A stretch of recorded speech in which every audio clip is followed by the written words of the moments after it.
आप solo levelling के जिन्वो को तो जानते ही होगी। वो दिखने में भले ही लीन लगता है पर उसके पास बहुत ज्यादा स्ट्रेंथ है। इसके पीछे छुपा है एक मेथड, इसको तुम भी यूज कर सकते हो और उसके ही तरह लीन होकर भी उतना ही ज्यादा स्ट्रॉन्ग बन सकते हो। पर आजकल के जमाने में जब भी हम लोग जिम जाते हैं तो एक कॉमन मेंटालिटी होती है, सिर्फ बॉडी बनानी है और बड़ा दिखना है। बड़ा मतलब सिर्फ मसल का साइज बड़ा हो, हाथ पैर का शेप चेंज हो ताकि बॉडी विजिबली स्ट्रांग लगे। लेकिन क्या सिर्फ मसल साइज ही स्ट्रेंथ का क्रिएशन होता है? क्या पतले लोग या लीन बॉडी वाले कमजोर होते हैं? ये एक इम्पोर्टेंट क्वेश्चन है जिसका आंसर अक्सर लोग इग्नोर करते हैं। मान लो एक बंदा है जिसका साइज काफी बड़ा है, उसने जिम में सालों मेहनत की है, प्रोटीन लिया है, डाइट को फॉलो किया है। दूसरी तरफ एक लीन बॉडी वाला बंदा है, उसके मसल छोटे हैं, साइज कम है और वो विजुअली ज्यादा इंप्रेसिव नहीं लगता। लेकिन इंटरेस्टिंग बात यह है कि लीन बॉडी वाला बंदा कभी कभी वही डंबल या वेट इजीली उठा लेता है जो मसल वाला बंदा स्ट्रगल करके उठाता है। ये कैसे पॉसिबल है? इसका आंसर है सिर्फ मसल साइज स्ट्रेंथ का मेजर नहीं होता। स्ट्रेंथ का और एक हिडन डायमेंशन होता है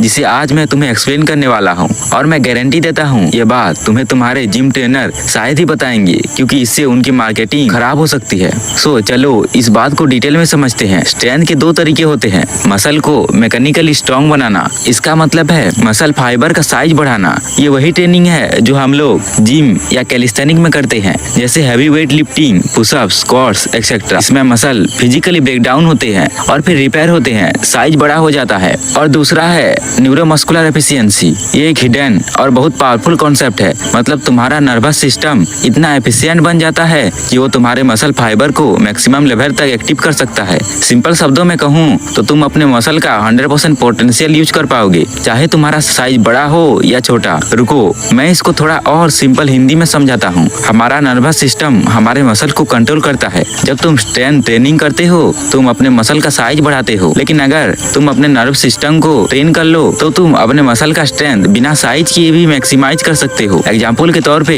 तुमने देखा होगा कि वेट लिफ्टिंग कॉम्पिटिशन में छोटे लोग अपने बॉडी से डबल या ट्रिपल वेट उठा लेते हैं।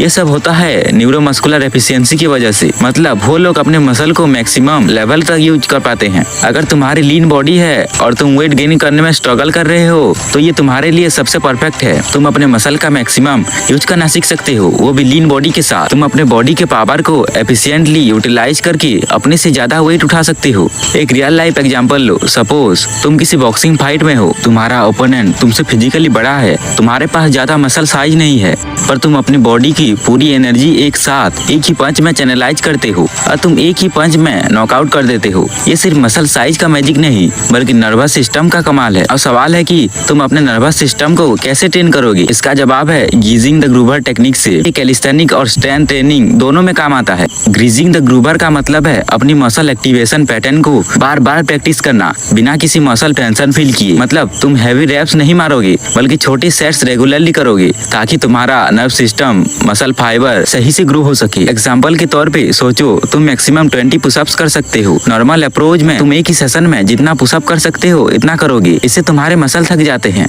और तुम रिकवरी के लिए रुकते हो। लेकिन गीजिंग द ग्रूवर मेथड में तुम अपने मैक्सिमम लिमिट के 30 to 40% रेप्स बार बार प्रैक्टिस करोगे। जैसे मान लो 9 to 10 रेप्स बार बार दिन में मल्टीपल टाइम्स। इससे तुम्हारा मसल साइज कम बढ़ता है पर नर्व सिस्टम ज्यादा एफिशिएंट बन जाता है। इसका एक साइंटिफिक एग्जांपल है, एक पत्थर और पानी को कंपेयर करो। पत्थर फिजिकली स्ट्रांग है पर पानी बार बार फोर्स अप्लाई करके पत्थर को तोड़ सकता है। वही कंसेप्ट तुम्हारी बॉडी पे लागू होता है। रिपीटेटिव ट्रेनिंग तुम्हारे नर्वस सिस्टम को स्ट्रेंथन करता है, मसल को फैटिग से बचाता है और तुम्हारा स्ट्रेंथ को मैक्सिमाइज करता है। अगर ये आपको सही से समझ नहीं आया तो एक और एग्जांपल के माध्यम से समझते हैं। तुम जिम में 100 पुशअप्स नहीं कर सकते क्योंकि मसल फैटिग और फॉर्म्स लॉस हो जाता है। अगर तुम 100 पुशअप कर भी लेते हो तो वो सही फॉर्म में नहीं कर सकते।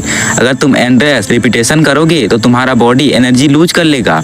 लेकिन गीजिंग द ग्रूवर में तुम छोटे छोटे सेट्स में कम रिपीटेशन करते हो, प्रॉपर फॉर्म मेंटेन करते हो और मसल को रेस्ट देते हो। इससे तुम्हारा स्ट्रेंथ ग्रेजुअली इंप्रूव होता है। ये मेथड तुम्हारे लिए एक गेम चेंजर हो सकता है। अगर तुम लिम बॉडी के साथ भी स्ट्रांग बनना चाहते हो तो तुम अपनी बॉडी को ट्रेन करोगे ताकि वो मसल टेंशन बिना फील किए रिपीटेटिवली पावरफुल आउटपुट दे सके। ग्रीजिंग द ग्रूवर टेक्निक के कुछ रूल्स भी हैं, जैसे दिन में 4 बार एक्सरसाइजेस करो, जैसे पुशअप्स हो तो 10 रेप्स 4 सेशन में करो। और सबसे ज्यादा जरूरी, तुम जिस पार्ट को ट्रेन करना चाहते हो सिर्फ वही पार्ट पे फोकस करो। ज्यादा पार्ट में फोकस करोगे तो ये कभी भी काम नहीं आएगा। हर रिपीटेशन परफेक्ट फॉर्म में करो। रॉन्ग पैटर्न से प्रैक्टिस करने का मतलब है स्ट्रेंथ डेवलप को रोक देना। एक बात याद रखो, मसल साइज बिल्ड करना टाइम लेता है, लेकिन न्यूरोमस्कुलर एफिशिएंसी तुम्हारी स्ट्रेंथ को शॉर्ट टाइम में बूस्ट कर सकता है। अगर तुम स्मार्ट ट्रेनिंग करते हो तो तुम अपनी बॉडी को बिना फैटिग के, बिना इंजरी के पावरफुल बना सकते हो। आखिरी में मैं इतना कहना चाहूंगा, तुम्हें अपने वर्कआउट को कंसिस्टेंसी के साथ फॉलो करना होगा। ग्रीजिंग द ग्रूवर एक लॉन्ग टर्म स्ट्रेटेजी है जिससे तुम अपने मसल साइज से ज्यादा अपनी एफिशिएंसी बढ़ाओगे